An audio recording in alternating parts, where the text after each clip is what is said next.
Fiolanga ngau lau fa tasi mai le fionga fo ia Nanai Viellani Peteru. O leo fi pese ia tonu ele to mo mia so na fa la wiloina.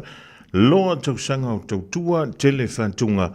Ia ele am se shutang to wele loa le tele upo pese ma fantunga. Ale PUNIALAVA'A ile nganga fia fa talo fantu ele fionga Nanai. Ma lo le sopo ia fa tai foi. Ia mo le fio mai tatou te fa soa. Ile ni Aoauli mātango fio la sungo fua malo so I fua manuia ma le langi e mama. Ia, tā lofa lava a lau whitalainga se umanu, ia, ma lau so I fua ma le langi e mama, whātala whātafo pa ia mana malu sa molo whaafonga mai, I so se tawha ne ke lope lungo tātou te konolosi wa lai nei ana ona tātou mafuta. Ia, e se mana yon malu ruon ni Aoauli se umanu. Amu ia lau whianga nei wa e masani nei New Zealand mātou. Ia o lea lava e sau tua tolu a mātou o fuma whanawhana pe anga i antu I whafu. Ia e maa lau whau taimu tātou whiloa I lumo nu e leo tua o nu. Nanai e leo toi pō malai le tūlanga fo I pio nei ai lau tau tua I leo whipese le PUNIALAVA'A. E mawhai o nei e sau noa. E leo pāu mai le sunga I le whawhianga inga pe fo I le whaltua. Ia e o mia so whirangan. Oana whea na amata mai e le PUNIALAVA'A. A o waina iei te tono le PUNIALAVA'A. Se iau o mai le tembilini. Ia, o le whawhetai mo le whasiri. O le PUNIALAVA'A na amata ina se o tamā, ia mo na mātua. Vai taimi before the 60s. E peitai ane, ia, na whaauawe ia ma nisi o nei uso mai le nuu o vailele. Le ala mai ele swafa lea PUNIALAVA'A o le ingona on malai o vailele o ni nivan PUNIALAVA'A. A pita iane ina ua mafuta loa ia lo te mama masi o tina ia o ina lana na umaile string band afa oawe e o matua. Ia ina ua whanau mai mātou whanau ia whaaua e mātou se o matamini. Ia lea lawa I fwe malisi generation o lau whanau lawa iai. Ia o latou, hopefully, ia o tu taimi lea ua pepese, ia whaaua fwe e latou, you know, ile lumanai. Leli, malo whau taia nanai. O lea tonu ala le tausanga. Ia, o lea na whapele au nau fia tuai ia, tātou talano ia o lua male. Talenga ia roi po malopo le sunga ia punia pe fo ia le tofine ia van. Ia o le tasi iva fitu. O le album mo mwalena na mato na o amata ai, na o amata tasi iva fitu. O le album po le iva na saama iloa ia pesta puni. Ma matua fine o vania. Ia ina wa maua muni mai melody. Ia le whatoa feature melody I le album le ato I le luafes futvalu o le analese anoa. Le whatoa debut ai. I lo o langa tupua e nanai, vai anto al pa insuaf. Antonu na e soifuane e whaafofonga la. O lea se teimi na amantaio na e puepueina ia whantunga ia siautua, pōna iutua. No, like titi maya, I guess no pepe maya o iai I la recording sa fai e tasi e de whatunga le PUNIALAVA'A na pu I Musika Samoa. O lai maua ma lo si u leo lau te tangi lau te pepe, ai whamatala o mātua. O lai tau pu ele pese tonil studio, a lau te tau tu au tafa. So I guess mai au o pepe o whalongolongo I whatunga o mātua. Malisi mea, o le whaingan matua inga a whaise mafutanga whaanga le a whaale a inga. Yeah. So se taimi lava mauti mafutai whaale a inga, extended family, cousins, first cousins, second cousins. Yeah. E tau wana whaise aitema ale a inga. Yeah.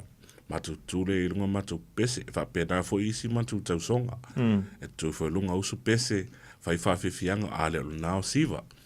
O le culture ana mātou, ranganuanga mātou, a inga sa whai ia, so ia weather po o I Samoa, po i nei New Zealand, po Australia, on masani anan a le ainga o septina.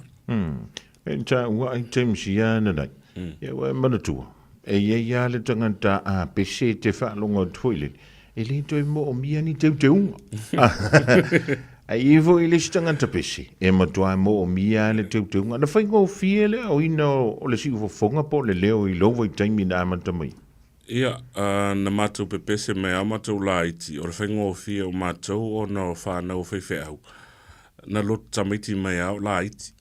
Ia, e te la mea o a o ngā sā, o ngā whaiwhe au e whai ea mātou ai tema, mātou pese ai. Ia, ole upu whapalangi, practice makes perfect. Ole tō angalawe whai. Māri. I guess, ole whautuanga whaina mo te lo tupulanga la iti, olo o fia pepese. E rea sisi mea, o tō angalawe pese, you get better and better and better through time. Māri. Olo na winga I tele I anga I antu whaile le isia o ngā whapitoa mo le musika pēa. Yeah, la sa o ngā lawa I le to ina manlom tua. They taught us how to sing, o le whainga o whengawa inga o leo, o whainga o leo ia teu, pe o backing vocals. Yeah, o mea umanana matua o ngai ai mai se fo I o le ngalu au. O lotu afiafi. Ia. O so la ia lo matua e tol pese ia na matua atu la ia whai atu isi leo E whapāleni. E whapāleni o harmonies o re pese. Le le. Ia mai le taimi la nā wa lena e sau no lena e pese mo moi le iwa fitu. Na ye ma le fionga ia pese tāle taimi le pele. Ia o lai, ia taimina o lai la titi puni a la whatu a se fulu tausang. Ia. Ia. Sutasi. Ia. Ia. O la sa fua mai o mātua taimina ia ele ready ia pesta, ele ready ia vania zi. Toi titi o na o mai rei lunga e pue la leo. Ona ia vai taimi ia ele ile leite ele fo se pese. Ia e la taimi whaanga le e toe pu e ma toe pu e pese se ilonga e sao. Mari. Ia a whaila e wha se lau o na pu e ina ia sao au. No inga lau au ni ia le pe whaadua se lau. Alo vai ia pestar. Ia. Toi to mana tu ia tu ai fale pu e pese ia sola. O e man tu fale pu e pese na li ina nei. Ia. O le whalepo e pese ana na o pu e ai o le Digital Wave Studio si uso ia o e whalengo Lepo Swanky ma Neoland Studio sai utai papaloa ia ona matou wa se mai rola ia o matou pu e le studio si uso ia Victor Kyle Killer Records Ia, masawe am matou o mai nei, I studios fo I nei New Zealand, sa ele tua ale studios si uso ia tua kaisala, o lo o nofo nei I Melbourne. Ia, o le studio munmuli ana matou pu e ai I tupur COVID. Ia, o le studio sunga ia Emmanuel and Sink. Ia, o le alau matou mafuta ni ma tama sa o yo Teacher Records ya na yuso o ese ma moni le malo fa la fisin ta malo lo popo lo fiona toi tali mai ona ta ola ia pe se singa o fale pu e pesi ia malango na foi wa sia o ka fa longo ia solanda o fa mai io le mako record label le io la producer ai o le wantanto ye le tanto fole ya anton wai wa tawa nga ia fa punga ia fa peritani ya ai sei manino ye fa funga ngal tanto tru pe mai ia ni sine o tanto fa sisilanga ta ni a fa le ma ta mai lo ma fa ma futa ya ma le fionga ya Nanai Viellani Peteru o Sitasio alo e fa sino le sunga le fa fenga ia lale Peteru ia ma fa tu fo ia vin ole PUNIALAVA'A nanai ile toi tali mai o le na o tala no antu foile pe ia se senga o mene yo fale pu pese ia e me se fo ini langona mani manatu po ni finanga o ila anto ye po ina pese pe na o lo wa fio to lava o le mele o ke manga o o le mele fa peanga fai ye po le me fa so po le tulanga o ia na Mane et fesidi. E iai le ese senga o fale pueleo po studios. It all depends i le experience o le tangata le iai. Mantua fo i lau fitalainga se o manu. Ese ale studio ia e pue ia lo siufonga. Ese ia tangata e taina, o le tangata insinia, o le leila leo o le sunga ia whataitainga o le sunga ia ese. Au malsulu o le T-Jet Records ona o le uso e le leila na tapiano lana engineer to le leilo na tomai lea i le whaapale ninga o leo pe apue. O le taunga tāwhuli nā pe a whai e te alui studios te tele. O le studio lea i New Zealand le record ai Stan Walker. ia E limas furuafe le aso. limas furuafe le aso. So, Roundhead, yes. o lono winga la ava pe kasi de pesele kama fai e pue ai limas furua felias. Yes. Ole au tatu studios la ia Samoa. Ia. E mo ia e tau ngofi atu. Ai ole si foi me e tauna tanga i tangata leo na ina le pese. Ina ia whaanga e oe le ava noa e pue lau pese. Ma whai lau input o oe e ana ina le pese. O oe foi la e tauna na pule po atu ai ngā sounds, po atu ai ngā lalto i ngā whainga whai le pese. Ona out mai la le pese ai le mana ia. Na le mana ia ona o lau ia o e whainga. Toi o lau tupele na lua tutongi ai. Ai ave lau pese le studio, ai tu umalo wha moe moe i tangata le whaia, na e tongi ai out mai le mana ia. Ia. Ona le o se mea le mana ia tere la na mea. I can o te fia pe out mai le pese ai le mana ia o a ulava le whaia. That's fine. Ai out mai le mana ia o si tangata le whaia. Ia. Ia iri e whaare sua madia te rufo ili na whainga. Pe fia nei lo o mana ia se pese nanai. No, that's a very good question. O mātou ia e whatu a mātou pese o nā maile to e whaalongolongo, ma to e edit, ia ma to e tasui o na upu, sui le pe, sui fo le whati. O le mea saoa ia, e umalo ana whaile pese ua mātou se laupa sene i ai i lona whaatulanganga. O le mea lana e fua lava i tangata le la whaafonga atu i awhiawhia i e tangata mana i a whaifo i le ai. E le isi meo i ei, pa wana mea mātou i ana le whatu, pu e ma whaasala lau, a war whaasau saunga la tunu. So, it's subjective. O le whaatunga, o le pese, e fua lava i tangata, po a i whiawhia i le pese. A whai o whiawhia nisi a mātou whaatunga, pi ia le li. O le se formula po se mea e maute whai atua e ma whai ona whapea this is going to be a good song when it comes out. Mali. Yeah. Nele. O le mea ia, it is what it is. We write the song, we put it out and hope that people will like it. E iai nisi o le malo le tunu ua o antu ni whautuanga ia po ni whaasea foi. Inisi o whantunga al PUNIALAVA'A talmuna e a wai tono le o le wha ili pola whai pesenda. To tele. Tele isi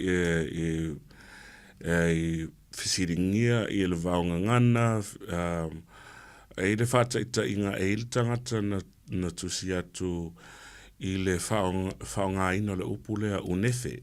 Ia. Mai o le peo se upu na whatu. E le PUNIALAVA'A ono i songa winga leanga ona e tau lata i isi Upu maso a fo lele pe o na maso ya. Ia. Ai peitai ane, nau tangola ia po ele ata o le dictionary Samoa whenga le tātou le Pratt. Ia. Sa publish matusia le tausanga e tasi valuvalu iwa. Olo o yele upu tonu unefe. And it says, an intestinal worm found on the island of Tutuila. Ole anufi. Ole anufi. So it's unefe, and it's also anufi. Ole etymology na le upu. Le alae whaasea mai ia se tasi. Ia, mautele whawhauina ni upu whapena. Ole upu a ia ole ngangana Samoa. Ai ole pese whateita inga na e tangata e whaasea mawsiringia ia. But we do our due diligence to write proper songs in the right Samoan grammatical way.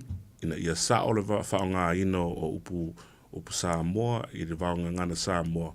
Ma ia nei e le whaafonga ale atunu.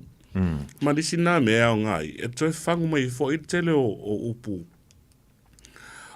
Samoa ua tele na leiloa e tangata Samoa. Wale toi. Mo sia toi whaonga ina. Sa o lei. Ma lo wha tai. Ile tele la o whina ngalo wha li ama manantu fo ile le po nisi o teimi peye fo linga o ni whaitio. Ia ini whiau tā ua maua mai e le PUNIALAVA'A ia whina. Ia o le whiauta ualina i ina ua tauna whaise mātou catalog whangane a umana na tusiri pese au mai e maona e tele o tangata e message mai whamana mole i upo o pese i lyrics. Ia. So o le o ngā lue la le sunga whaiwhi au ina ia ele ngata na provide ia le ia upo le pese, ia lyrics o le pese. But o le e sau i lalo ma breakdown o tele o upu. Mari. E le Facebook page al toi ina la alu lunga le Facebook o le Reverend Musika Peteru. E tele o na whaian tustusi ngā whapena o na breakdown mai lola i o upu o le vaonga ngana i le o malama i to tele o nisi. Pila o le meana o maho whau e tau whaina whaia mātou. Ia whaopopo i lunga o le videos ma whaopopo i fwoi lalo description ia tu i upo pese. Ia, ma breakdown o etymology o upu ai le ngata i lea o whau upunga ese o lo o fia malama i to tele o nisi. Lele. O le tuanai, o le teimi ele i mamawatu, o le teimi le nei. Ia malanga i antu i le lumana, ia nanai, antonu e isa teimi. Ia o na wha umila ia leo lea foi. O le polkala me foi, lele ia a talo sia wale, te fio mai le so. Ia e maua maisa vano le sunga le wha whia ngai. E mana ia le au tala foi, lele. O le tātou ato pona po, siana ato pona. Ina ia toi whafangu ma toi wha manatu. Ma whala wei tele ai. Ia wale tele ia o upu mangangana. Ia e te whalonga ia so foi ia. E ia mo meo tātou vaonga ngana foi. E kusau ngai momoli e toi tonu ina le whea. Alai e se ale mea lai ke wha pia kai. Ne inga o we whalai kusia ngai ele pese le anu nai. Sa ole lei. Ia. Ole ao ngā ole tele o mātou pese ia pe a whatu le toi ina.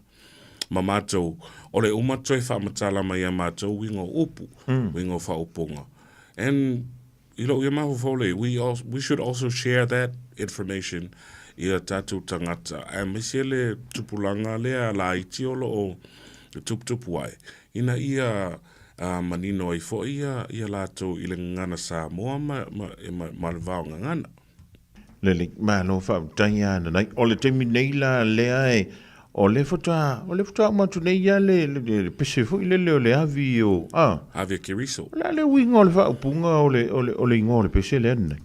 Ia, o le avi o Kiriso le ia Silfia foi tato le upulea avi. Sorry. Fia avi o le ila. Ia ila mai si e avi a kiriso. Ia. Ia o le whaonga ina na i le term whanga le o laua pase se lunga o kiriso. Yes. And e arule tapo kalame ato o au ili le winga le pese. But o nei whatunga mana i Punialava. Ato no i istaimi. E suma ile sunga fifi au e sau e whaamtala oto le winga. Aole e sele mana i o nei whatunga tuai. Le uto e whawhangu mai mātou le whainga whaule le vai teimi nei le avia kiriso. Tele o tele isi upu to e edit to e sui e le mātou tama. Ono le pese na tu sia e lontina. An original tu sia e le mātou grandmother, e mātou tina ia ake, ia o lea lau to e teu e to ina. Nei te ufa pese si poe o pola alme o mātou sued pese, ia o le pese tu sia e le mātou grandmother ia ake. A o to e teu ina le mātou tama e tele la upu umantu e te sui ma whaapale ni lei ia le ngangana ma ta ino o le musika. Malo whautai nei. Toi tolu, male a wha, masino o tausanga nei lua a whe lua wha. O lewa sau i tua se tasine o whātunga tuai leu toi wha fo le Punialava. Lea se fuafuanga le Punialava i nei masino o toi. Ia o lea fui se wha antanta mo le tausanga fo. Ia, tele lava ia whātunga le Punialava ua fia wha o what's tauna release. Paule o le mea o le the hindrance is time. O le mele whatua i nei o le taimi. E tele o le musika o lo prepare. O le whaingata, e rem whaiona mātou atu pu e nei a release tai au. It takes time. Pio melen tata noi. E toe edit, e toe teu. E le ngata i ona upu, a o le fati foi. O le mea na le tupu le teimi ana tele ni au tupe seuman. Ua leva na umana poe. A o le mea na e le ngata foi na ai i le teu ina. But we also have to consider o le studio time. Mali. It takes money. And o teimi nei la ele o lava whaasoa. Se manu o leva na out mai tatou pese fou. O lo o tele a pese o lo whaasolo mai a release e le ngata ina pu e le studio. A tau whaina pu e ona MTVs. Mali. Tau na pu e ona music videos. O le mea lana le a whaatua tua iei. Ai, se la ngona ko i kiki a whiki le laki o le peparoto. Ia, ai wa aira sa o kamare la sa wai.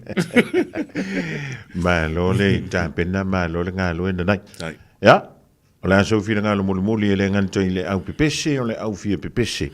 Ia ma i lantou. O le fia maua le tāleni o fo ina i le tua le nganta i nei o tua a. Ia o tua a o nei o tua a. Ia e whape fo ia lau fionga ma le fionga ia pesta. Ia ma tua wha finifo.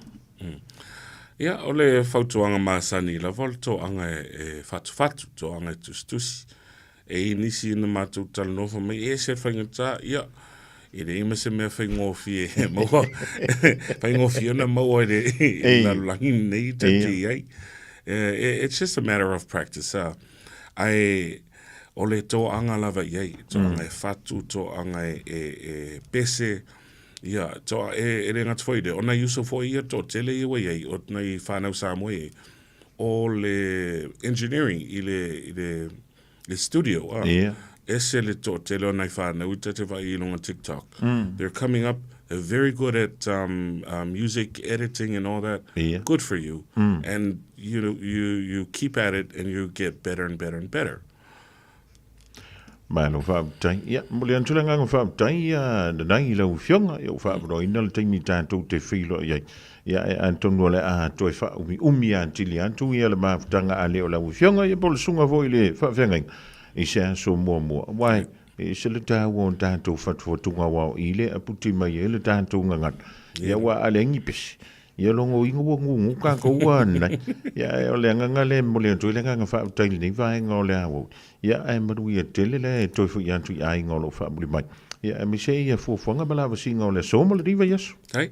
E mo le foi fa tai lo fitalainga se o ia ka se fu ia e fa pe foi ia le pa ia mare malo sa mo lo fa fonga mai de nei tu la di aso e mo le atu fa tai le sunga le li pule ia ma le staffi nei le tato le tio Radio Samoa nei o kilani ia mo le nei ava noa fa fe tai tele mo le vala aulia il nei aso ia tato e filo ai foi se taimi la tamai ia manuia tele la singa o le nei aso mo pa ia maru lo fa fonga mai ia me se la u fetalenga se man fa tai ia tato mai e SEP ona e sa no o le fionga ia Nanai Viellani Peteru o le PUNIALAVA'A o fai lavo ia masui o le sunga le whawhiangainga ma le whaltua ia lale ia ma le whaltua ia vini ia e tainane foi nei o na tusonga ia ua tātou mafutai le ni vaenga o le Aoauli sia so mua o le whapele o na toi maua antuai ia se isi whatalronga e whaalawa i tele antuai ia le tele o le oa le i tutonu o le tātou ngangana ia ma whatunga foi ale PUNIALAVA'A